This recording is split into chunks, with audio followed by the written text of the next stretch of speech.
Hello everyone, in this video I will show you how to play Hitman in VR using Steam. First, open Steam on your PC and make sure you are logged into your account. Once Steam is open, go to the Store tab at the top. In the search bar, type Hitman and open the Hitman game page from the store results. This is the same page where you can buy the game if you do not already own it. On the Hitman store page, scroll down slowly. Look for the section where Steam shows supported features. Here you will see an option that says VR supported.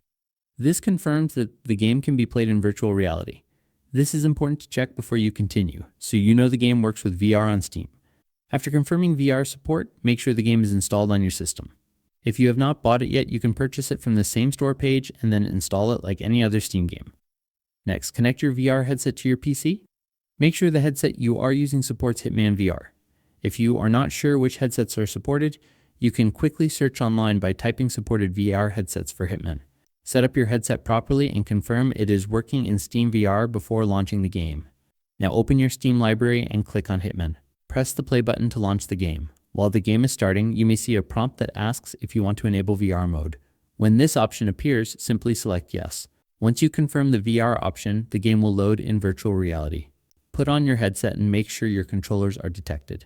That is all you need to do to play Hitman in VR on Steam. Thanks for watching.